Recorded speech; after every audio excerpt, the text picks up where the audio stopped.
Hello, this is Chapter 5, Cognitive Development in Infants and Toddlers, and this is the version of Chapter 5 that you'll need to complete your assignment number 1.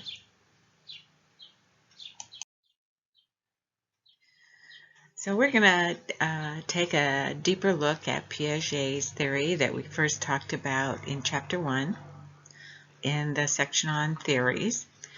Piaget was interested very early in life in biology, and he maintained that interest throughout his scientific career. At age 8, he published a scientific study of birds. He also, in his developing career, assisted in the development of placement tools for the French education system, which became the first IQ test that we'll talk about when we look at middle childhood. Piaget's theory is a general unifying story of how biology and experience sculpt cognitive development.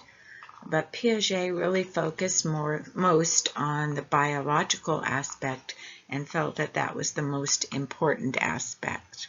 So he has a nature focus. Piaget thought that just as our physical bodies have structures that enable us to adapt to the world, we build mental structures that help us adapt to the world, and adaptation is an important aspect of Piaget's theory. So he says that humans create schemes or schemas that are mental representations that organize the knowledge that they discover themselves actively as they go through their everyday life. They're like photographs placed in file folders to be utilized in the future. So in Piaget's theory, there are behavioral schemas, and these are physical activities tied to sensory experience, which is really important for infants and toddlers.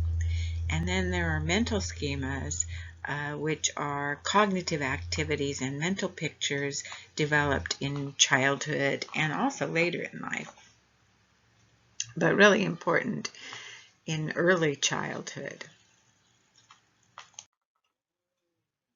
So Piaget's theory is a discontinuous theory which has steps and stages. And so his first stage is the sensory motor stage. And during this stage, he says that children coordinate their sensory information that they gain from actively exploring and discovering the world with their developing motor skills. And as they coordinate that, they form mental representations or schemes or schemas. Developmental change occurs through a process called cognitive equilibrium. So when a child comes across new information, it causes disequilibrium, and then they need to go through a certain process to adapt and achieve cognitive equilibrium. So that disequilibrium moves to equilibrium by a process called adaptation, and this occurs by changing schemes or schemas through repetitive interaction with the environment. So it's really important that infants and toddlers have a rich environment that allows them to interact in a very active, explorative, and discovery type of way. Adaptation occurs through two processes: assimilation and accommodation. Assimilation is the process of taking new information that's the same as what the child already knows and using that to organize that new information. And we can remember assimilation because it has an L in the middle of it, and L is also the first letter in the word like. So we know that they can adapt that information with schemas they already have.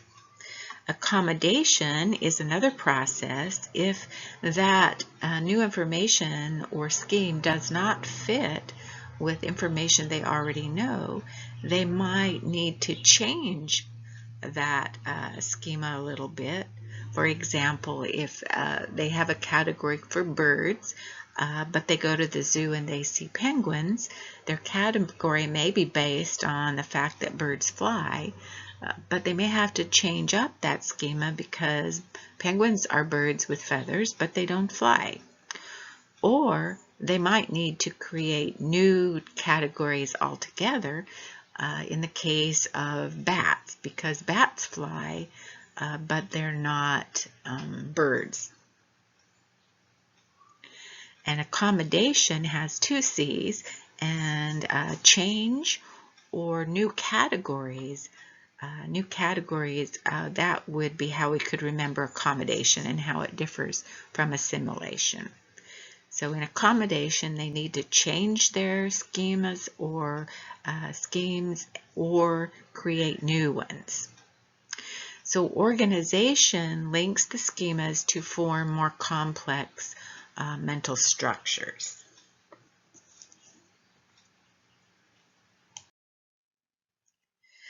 And so the very first sub-stage for Piaget's sensory motor theory stage of development for his theory is the reflexive stage. And we already talked about this in the prenatal chapter, reflexes, but where this slide breaks it, reflexes down into more aspects of reflexes. We've talked about the rooting reflex, which is in the center of this slide, and the sucking reflex, which is towards the bottom. And to some extent, we talked about blinking, which is at the very top, but there are some other survival reflexes that are very important for infants, like the grasping reflex. If their palm is touched, they grasp tightly, and that's a reflex that helps them if they fall. Or the swimming reflex, if you put an infant face down in water, they make coordinating swimming movements. And so these are all survival mechanisms. And as we mentioned in the prenatal chapter, some of these, especially the survival ones that are just found in infants, they disappear and become learned actions or abilities, such as the grasping weakens after 3 months and disappears after a year. The swimming reflex disappears after 6 to 7 months. The rooting reflex disappears after 3 to 4 months. And so, of course, blinking, breathing, those don't disappear. Okay, so that's the first sub-stage of Piaget's theory. And remember, when we were talking about sudden infant death syndrome, T. Barry Brazelton believes that that can occur when that reflex disappears. For example, the grasping disappears after a year, actually weakens after 3 or 4 months. If the child hasn't developed that ability and learned it as a learned behavior, it could lead to SIDS. And something to note is the highest incidence of SIDS begins happening at about 4 months. So substages 2 and 3 begin to accommodate and modify schemes by using their senses and body in the environment. And in stage 2, the infant really focuses on what their body can do, what they can do with their hands and their legs and their head and their feet. And then in stage 3, they take that information and focus on exploring objects and people with those skills that their body has. And something to keep in mind, in the textbook it has complicated names for these stages, like primary circular reactions or tertiary circular reactions. You don't have to memorize those.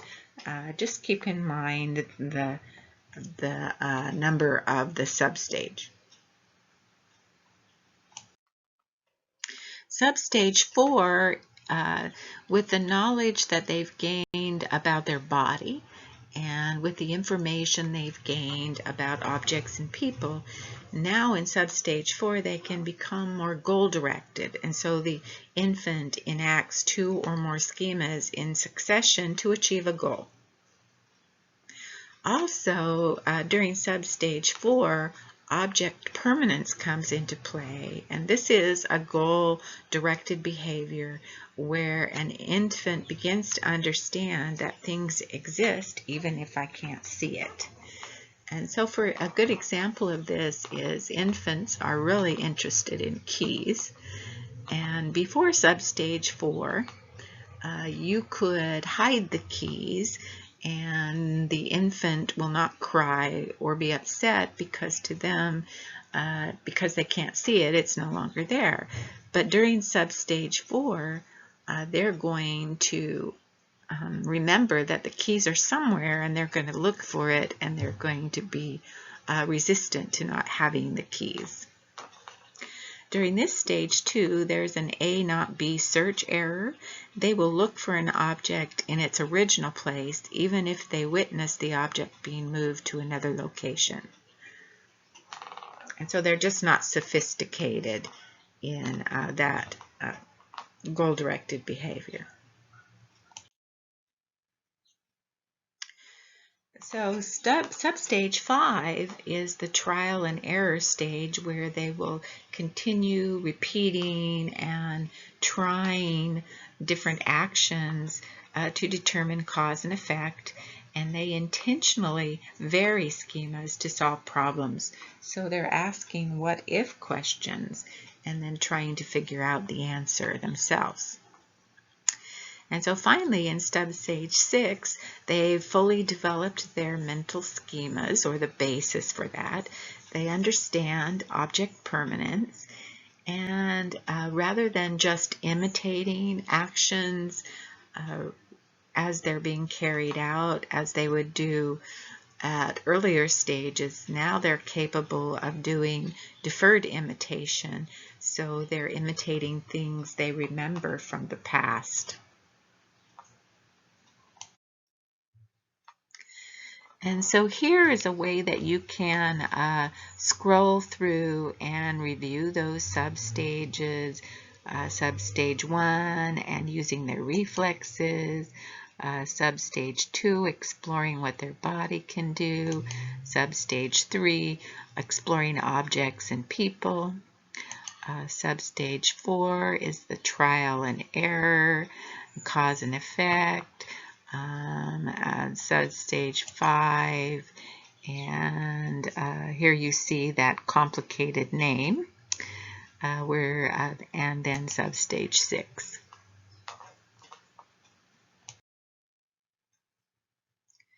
Okay, so that's the theory of cognitive development, and now we're going to take a look at language.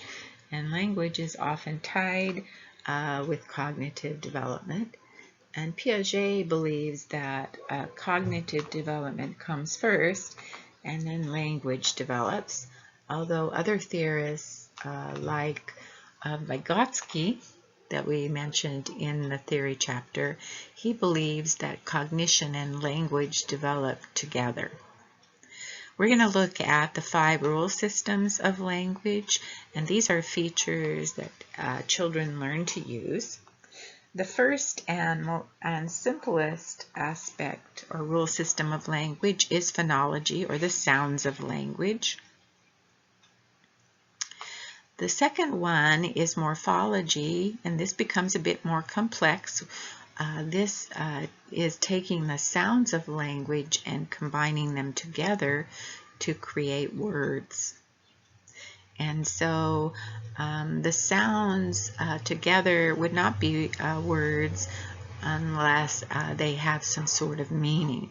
Like some of our prefixes and suffixes, as they stand alone, they do have meaning. For example, the prefix pre, that means before, and so that would be a morpheme. But just two letters together that have no meaning would not be a morpheme. Semantics is the meanings of those words that are morphemes and other words. And then syntax is how you put those words together to make sense in a sentence or in a unit of information or communication. And then finally, the fifth stage is pragmatics, which is the social use of language, how you use language in social situations. So phonology, the sounds; morphology, the words; semantics, meaning; syntax is the grammar; and pragmatics is the social use. And so the progression of verbal communication for infants starts in the first 3 months with crying and gustatory sounds to cooing, and those are vowel sounds strung together. It's a lot like singing. It's very soothing to the infant and to others around them. By 6 months, they start combining the vowel sounds with consonants, and this is babbling. So a B and an A, ba, or an M and an A, ma, or a D and an A, da, that's babbling.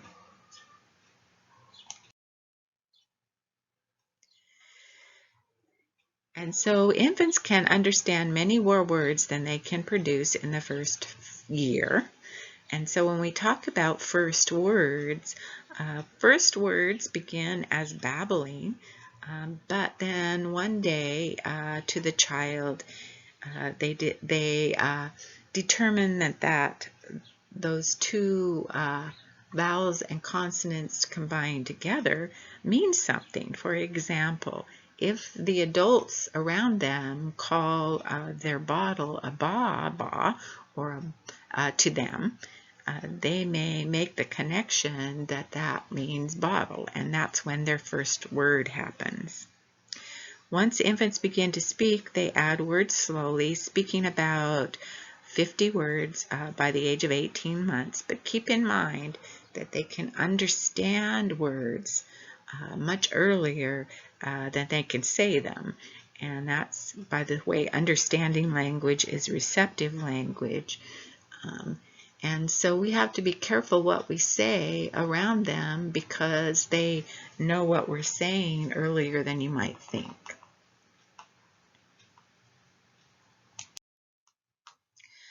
So some of the first words of infants across languages by category are, of course, people, familiar animals that they might have as pets in their home or in storybooks, or toys that they have. Body parts and clothing, moving objects are very interesting to children. Of course, food and drink, things in their house, actions and games and routines, and then descriptive adjectives.